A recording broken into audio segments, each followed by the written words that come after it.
اسامہ بن زید یہ بات کرتے ہیں کہ میں ایک رات حضور سے ملنے کے لیے گیا. بولو سبحان اللہ. اسامہ کہتے ہیں رات کے وقت میں حضور کے پاس آیا, مجھے کوئی کام پڑ گیا تھا حضور سے. تو کہتے ہیں جب سرکار دروازے سے باہر آئے, وَهُوَ مُشْتَمِعٌ عَلَىٰ شَيْءٍ, سرکار کے بدن پر کوئی چیز چپکی ہوئی تھی. جو سرکار کا مبارک بدن تھا نا وہ بڑا بڑا لگ رہا تھا, کیونکہ سرکار نے اوپر سے چادر باندھی ہوئی تھی, چادر لپٹی ہوئی تھی. مُشْتَمِعٌ عَلَىٰ شَيْءٍ, جامع ترمذی. کہتے میں نے پوچھا نہیں کہ ایسا کیوں ہے, میں حضور سے بات بھی کرتا تھا اور بدن کو دیکھتا بھی تھا, لیکن اندازہ نہیں کر پاتا تھا کہ اندر کیا ہے. کہتے ہیں فلما فرغت من حاجتی, جب لمبا کلام میں نے حضور سے کر لیا, بہت ٹائم گزر گیا, فارغ ہو گیا, تو پھر میں نے کہا قلت حضور نے فرمایا ہاں, کہ ما ھذا الذی انت مشتمل علیہ, حضور آپ کے بدن پہ کوئی چپکا ہوا ہے نا. ابھی اتنا لمبا ٹائم گفتگو کا ہوا. اسامہ بن زید جو حضور کا انتہائی قریبی ہے, انتہائی لاڈلا ہے, ان کو بھی اندازہ نہیں ہو پایا اندر کیا ہے. بولو نا سبحان اللہ, کچھ سمجھداری سے بولو سبحان اللہ.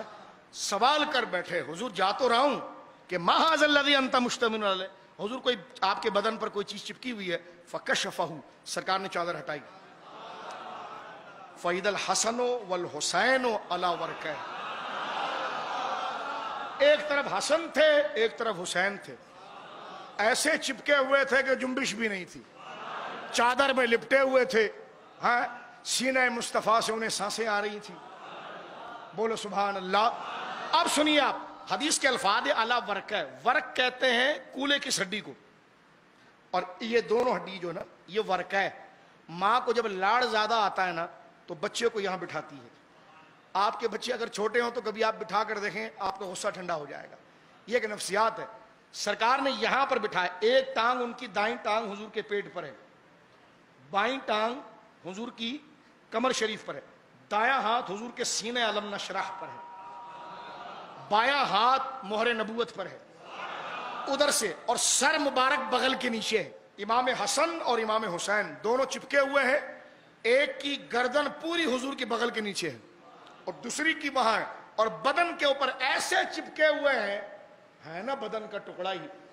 حضرت اسامہ کہتے اتنا دیر ہوا میں غور کرتا رہا, نہ کوئی ٹانگ ہلی. بچے بے چین ہو جاتے نا, ایک پوزیشن میں نہیں بیٹھ سکتے, بے چین ہو جاتے. لیکن واقعی میں الفاطمۃ بضعۃ منی, فاطمہ میرے بدن کا ٹکڑا ہے, حسنین حضور کا بدن ہے. تو وہ اپنے مرکز پر پہنچے اور اس طرح چپکے ہوئے ہیں کہ اسامہ جیسے لاڈلے کو سمجھ میں نہیں آیا کہ یہ ہے کیا, پوچھ لیا تو یہ حسن و حسین تھے. کہنے کہ جب دیکھا یہ حسن و حسین, جب مجھے تعجب ہوا تو حدیث کا متن یہ بتاتا ہے کہ سرکار پر ایک کیفیت آئی ہو, کیونکہ آگے کے الفاظ یہ بتاتے ہیں. سرکار نے فرمایا ہاران ابنایا, اے اسامہ یہ دونوں میرے بیٹے ہیں. یہ بات تو اسامہ کو پتا تھی, لیکن یہ دورانے سے پتا چلتا اس وقت منظر کچھ اور ہو گیا, یعنی اتنا عشق حضور کو ہے. فرمایا ہازان ابنایا, یہ میرے بیٹے ہیں, یہ میری بیٹی کے بیٹے ہیں. اب اسامہ حضور کے لاڈلے ہیں, لاڈلی ساری امت ہے. غور سے سنو, اسامہ کے ذریعے قیامت تک لاڈلی امت کو میسج دے رہے ہیں. اسامہ کو دیکھ کر کہتے ہیں اللہم انی احبہما, اے اللہ میں ان دونوں سے پیار کرتا ہوں. وَأَحِبَّهُمَا, تو بھی ان دونوں سے پیار کر. وَأَحِبَّ مَن يُحِبُّهُمَا, اور اسی سے پیار کریو جو ان دونوں سے پیار کرتا ہے.